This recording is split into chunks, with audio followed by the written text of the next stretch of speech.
हरियाणा में जो बाढ़ आई है उस बाढ़ में कुछ लोग जो प्रभावित हुए, जिनका देहांत हो गया, जो जिनकी मृत्यु हो गई, ऐसे परिवारों के जो लोग हैं, जो उनके ऊपर डिपेंडेंट्स हैं, उनको उसकी जो एक राशि, क्लेम राशि जिसको कह सकते हैं या जिसको एक मुआवजा कह सकते हैं, वो हमने हरियाणा में आज बांट दिया है। और उसी क्रम में करनाल ज़िले के ऐसे कुल 6 लोग हैं, उनको यहाँ बुलाया है। उनमें से जो आए हैं उनको 4 लाख रुपए की राशि प्रति व्यक्ति के हिसाब से वो दी जा रही है। तो सबसे पहले सर बालाराम जी हैं, सर गणपत जी हैं सर ये, और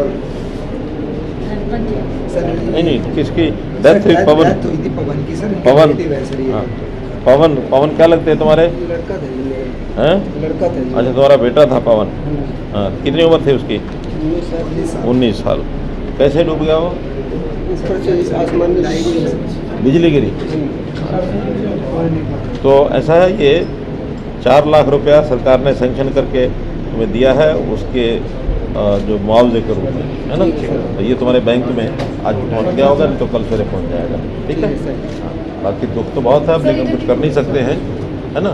हाँ, चलो ठीक है। इसी प्रकार सेकंड डिजीज क्या नाम? शैलेंद्र सर, ये 2 कपल थे सर, ये शैलेंद्र और सुनीता सर। अच्छा। इनके मतलब छत की जो घर है, मतलब घर की छत है, वो गिर गई थी।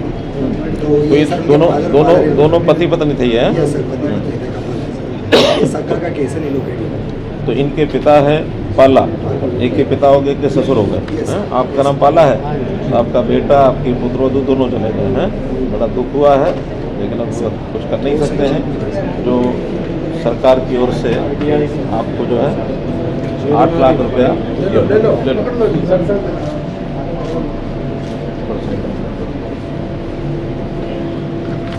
चलो ठीक है। फिर करतारी देवी हैं, जिनका देहांत हुआ, ये गांव डबकोली कला की हैं। 85 वर्ष उनकी उम्र थी। तो उनका बेटा श्रीचंद, तो भाई अब माँ गई, लेकिन बाढ़ के कारण से गई है, इसलिए तो मेरी जो राशि है 4 लाख रुपए। आ जाओ उधर देखो।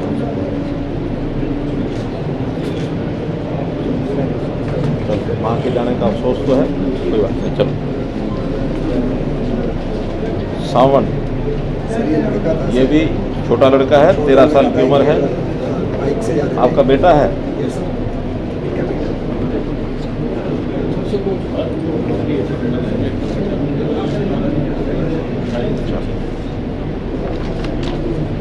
फिर एक सुंदर है, वो भी 70 साल के हैं।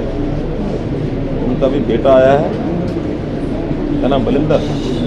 तुम्हारे पिताजी सुंदर थे? कैसे डेथ हुई? छत गिर गई, नीचे बैठे थे। 4 लाख रुपये तुम्हारे अकाउंट में पहुंच गया होगा या पहुंच जाएगा?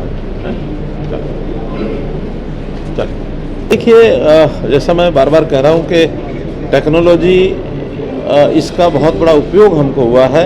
और उस टेक्नोलॉजी के कारण से आज हमारे पास हर परिवार का एक डाटा, परिवार पहचान पत्र का, वो हमारे पास है। और आज वेरीफाई करने में देर नहीं लगती है।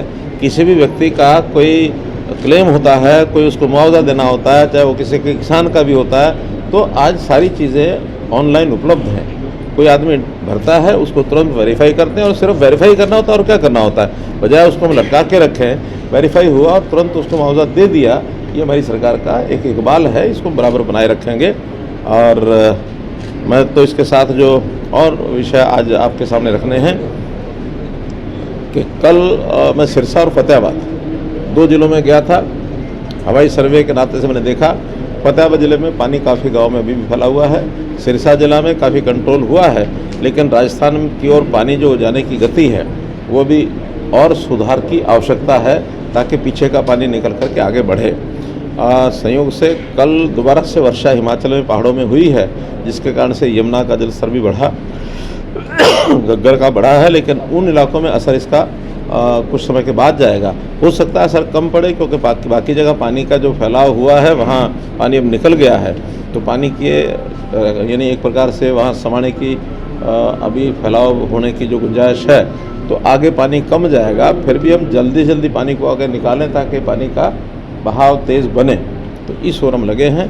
जहाँ तक कोई भी नुकसान है उसके मुआवजे के लिए हमने पोर्टल अपना खोल दिया है, क्षतिपूर्ति, उसमें किसानों के लिए भी और उसमें आज से अन्य कोई नुकसान है उनके लिए भी हर प्रकार का, और उसको वेरीफाई करेंगे। 7 दिन में वेरीफाई होगा और 7 दिन के बाद वेरीफाई होगा। इसी प्रकार जैसे आज आपके सामने मुआवजा हम दे रहे हैं, ऐसे मुआवजा बाकी भी लोगों को जो प्रभावित हैं उनको दे दिया जाए। हरियाणा में कोई साथी मौजूद है हरियाणा के कितने लोग हैं? अभी 35 लोगों की कंफर्म हमारे पास जानकारी है जिनको आज जो है ये राशि बांटी गई है। पूरे हरियाणा में बांटी गई? पूरे हरियाणा में 8 जिलों में ये संख्या रही है। जैसे 6 संख्या यहाँ की है, 8 संख्या अम्बाला की है, अलग अलग जिलों की है, कहीं 2, कहीं 4, कहीं 3। तो सब जिलों को आज जो है उनको एक प्रकार का टोकन जो है, कहीं चेक के माध्यम से, कहीं पत्र के माध्यम से पैसा सीधा आरटीजीएस से उनके खाते में जाएगा। सर भूपेंद्र सिंह हुड्डा का कहना है कि 40,000 रुपये प्रति एकड़ मिलना चाहिए और इस पोर्टल में किसानों को न फंसाया जाए।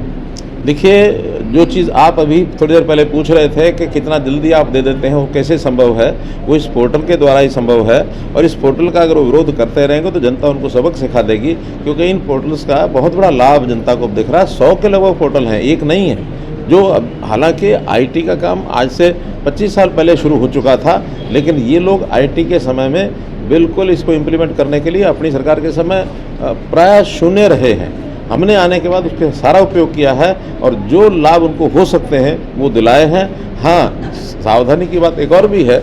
अभी 3 दिन पहले ही हमने एक कार्यक्रम किया है साइबर क्राइम, जो G20 के अंदर हमारे MHA के माध्यम से एक वहाँ कार्यक्रम किया गया था, वहाँ प्रदर्शनी भी लगाई गई थी। और साइबर क्राइम के ऊपर भी चेक करने के लिए पिछले दिनों में पुराना में बड़ी एक ऑपरेशन किया। 5,000 लोग एक ही रात में 24 घंटे में 14 गांव के अंदर हमने छापे लगाए। और ऐसे लोग जो बालक हैं, स्कूल में जाने वाले, बल्कि ड्रॉप आउट स्कूल गोइंग्स, ऐसे लोगों ने उस क्राइम करने को सीख लिया था। लगभग 100 करोड़ रुपए की, और जो उस ऑपरेशन के बाद रिकवरी तो नहीं कह सकता, लेकिन 100 करोड़ के केसेस वो उसमें निकले हैं, जिसकी रिकवरी होने की संभावना है। मजाक कर रहे हैं बाढ़ को लेकर, मृत्यु को लेकर, और केजरीवाल राजनीति जब आपने ही कह दिया वो मजाक कर रहे हैं, वो राजनीति कर रहे हैं, मैं इसका जवाब न दूं तो अच्छा है। इतना हल्कापन मुझे दिखाना अच्छा नहीं लगता। आज क्या कार्यक्रम थे सर करनाल में आपके, उसके बारे में बताएं। करनाल में भी जैसा मैं लगातार जब आता हूं तो कुछ वार्डों में, गाँव में जाकर के जन समाज के कार्यक्रम जो मेरे चल रहे हैं उसको मैं पूरा करता हूँ। आज 18 कार्यक्रम हो चुके हैं कुल गाँव के, और जो वार्डों के हैं 26 में से 8 कार्यक्रम बचे हैं, वो अगले 2-3 बार आके मैं किसानों की कि इंद्री बेल्ट के ऊपर किसानों के खेतों में रेता काफी जम गया सर, वो खेती करने में बड़ी दिक्कत आएगी और उनको बड़ी उम्मीद है कि हमारी जो आपकी सरकार है वो जल्दी समाधान करेगी सर। मैंने बताया कि बाढ़ का जो प्रकोप है उसका असेसमेंट सब चीज़ों का होना शेष है। अभी तो अपने आप लोग जो असेसमेंट कर रहे, यानी पोर्टल पर भर रहे हैं, फिर हमारी डिप्टी कमिश्नर जो कमेटियाँ बनी हैं वो उसका असेसमेंट करेंगे, और जो उनकी ओर से हमें फाइनल रिपोर्ट मिलेगी उसके हिसाब से उनका सबका मुआवजा दिया जाएगा। सर, आप लंबे समय से राजनीति कर रही हैं, आप लंबे समय से राजनीति कर रहे हैं। एक तरफ भूपेंद्र सिंह हुड्डा विपक्ष आपके समक्ष चला रहे हैं, बाकी 3 नेता उनके, रणदीप सुरजेवाला, शैलजा, किरण चौधरी, वो अलग कार्यक्रम चला रहे हैं। तो इसको आप किस नजरिए से देखते हैं? वो राजनीति कर रहे हैं, राजनीति के तौर पर चला रहे हैं। हम जन सेवा के नाते जन संवाद के कार्यक्रम में जाकर लोगों से उनकी तकलीफें पूछते हैं, जो हमने किया है वो बताते हैं, जो करना और आवश्यक है वो उनसे पूछ करके तुरंत उस पर करते हैं काम। आज भी जैसे मैं 2 वार्डों में होकर के आया हूँ, तो लोगों ने जो अपनी समस्याएं बताई हैं, आज सुबह मेरी सभी पार्षदों के साथ भी बैठक थी, मीटिंग थी, आपने देखा ही है। उन्होंने भी जो अपनी डिमांड्स बताई हैं, हमने अधिकारियों को बता दिया कि वो सारे हमारे यहाँ रेगुलर काम करने का जो सिस्टम है बना है, उससे जनता खुश है, जनता के काम हो रहे हैं। हम किसी प्रकार की राजनीति नहीं। नगर निगम की मीटिंग ली, उसमें क्या-क्या चीजें नहीं है सर? नगर निगम की मीटिंग में लोगों ने अपने, यानी पार्षदों ने जो काम बताए हैं वार्डों के, वो भी हमने नोट किए हैं, आगे बताए गए हैं। और खास करके जो प्रॉपर्टी ID और जो अप्रूव्ड अनअप्रूव्ड कॉलोनीज, इसका विषय है, वो अधिकारियों ने ठीक से सबको बताया है और उस पर काम चल रहा है। बहुत जल्दी ये सारे काम पूरे होंगे।